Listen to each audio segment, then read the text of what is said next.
అక్కడ కేంద్ర సహాయ మంత్రి ఆయన ఈ దాడి జరిగేటువంటి కొన్ని గంటల ముందు ఏం మాట్లాడారు ఒకసారి చూద్దాం.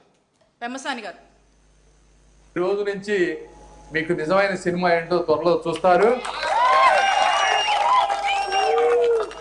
మీకు 24 గంటల్లో మీకు ఎలా ఉంటుందో తెలుస్తుంది. ఈ రోజు నుంచి మీకు నిజమైన సినిమా ఏంటో త్వరలో చూస్తారు. మీకు 24 గంటల్లో మీకు ఎలా ఉంటుందో తెలుస్తుంది. మనం చూసాము పెమ్మసాని గారు ఏం మాట్లాడుతూ ఉన్నారు. పెద్ద పెద్ద అవుతా ఉంది. ఇదొకలా ఉంటే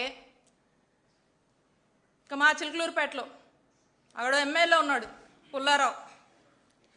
మరి అతను నేను అక్కడ తిరుమల లడ్డూ విషయంలో ఏదైతే జరగనటువంటి కల్తీ నెయ్యి అని చెప్పేసి ఏ విధంగా చంద్రబాబు నాయుడు గారి ప్రభుత్వము అసత్య ప్రచారం చేస్తుందో మరి ఇది తప్పు.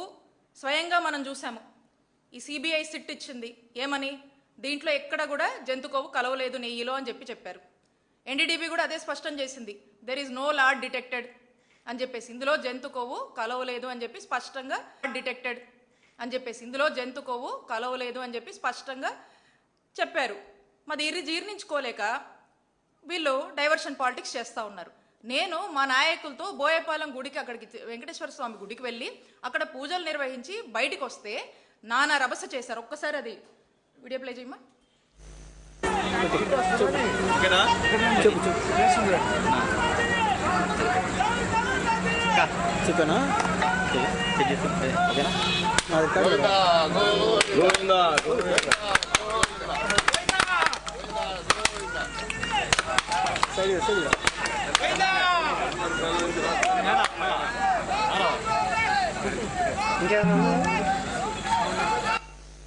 ఇక్కడ నేను చంద్రబాబు నాయుడు గారి బుద్ధి ఇప్పటికైనా మారాలి. ఇప్పుడు కూడా ఇంకా దేవుళ్ళని లాగి రాజకీయాలు చేయొద్దు, తమ స్వార్థ రాజకీయాల కోసం అని చెప్పేసి మొరపెట్టుకొని బయటికి రావడం జరిగింది. దీని తర్వాత నెక్స్ట్ వీడియో ప్లే చేయమా.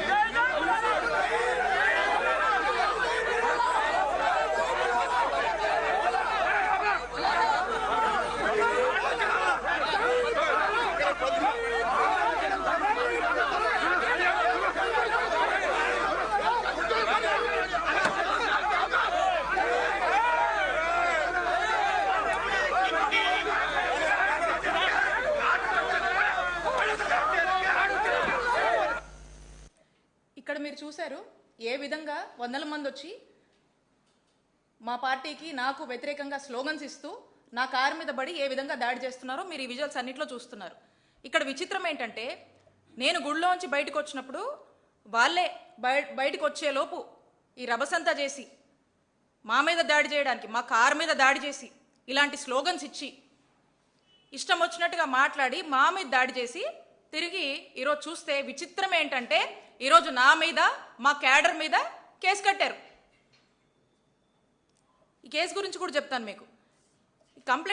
ఈ కంప్లైంట్లో ఏం రాస్తుందంటే మేమంట గుడికి వెళ్ళి అక్కడంట బయట నేను కుల మత వర్గాలు గురించి రెచ్చగొట్టే విధంగా నేను మాట్లాడానని చెప్పి కంప్లైంట్లో పెట్టారు. నేనంటే కుల మతాలు వర్గాల గురించి ఏదో రెచ్చగొట్టినట్టుగా మాట్లాడానని, ఆ తర్వాత మీకు ఇక్కడ ఏం పనని వచ్చిన వాళ్ళతో నేను గొడవపడి వాళ్ళని చేతులతో నెట్టి కర్రలతో కొట్టానంట. ఇది వీళ్ళు నా మీద కంప్లైంట్ ఇచ్చి మరి నా మీద కేసు కట్టారు. 22 మంది మీద కూడా, మా నాయకుల మీద కూడా, అక్కడ పార్టిసిపేట్ చేసిన వాళ్ళ మీద కేసులు కట్టడం జరిగింది. ఒక్కసారి ఆ ఫస్ట్ వీడియో ప్లే చేయమ్మా.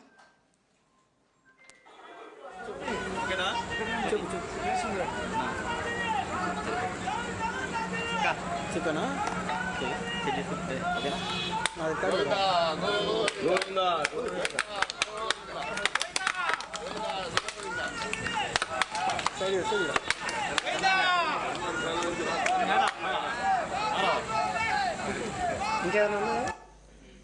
ఇక్కడ మీరందరూ కూడా గమనించారు, మేమంతా గోవిందా గోవిందా అని చెప్పేసి చంద్రబాబు నాయుడు గారికి మంచి బుద్ధి ప్రసాదించాలి అని చెప్పి మొక్కుతూ కొబ్బరికాయలు కొడతా ఉంటే అప్పటికే బయట గో బ్యాక్ అని స్లోగన్స్ ఇస్తూ ఉన్నారు.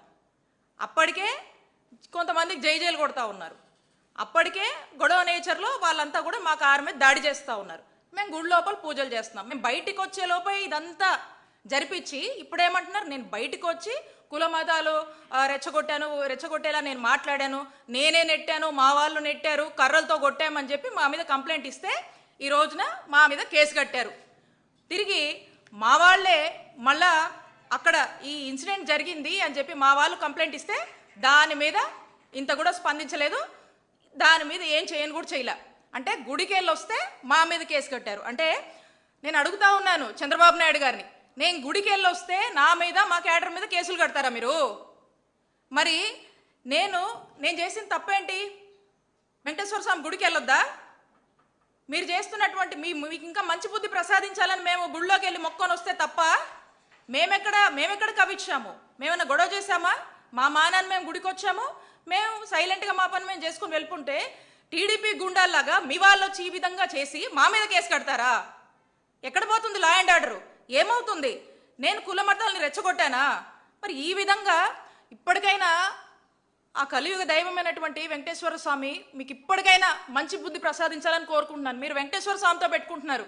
వెంకటేశ్వర స్వామి పెట్టుకుంటే ఎటుంటుందో తెలుసు కదా, ఏమవుద్దో తెలుసు కదా, అది మీకే వదిలేస్తున్నాను. కాబట్టి నేను ఒకటే చెప్తా ఉన్నాను, ఇప్పుడు కూడా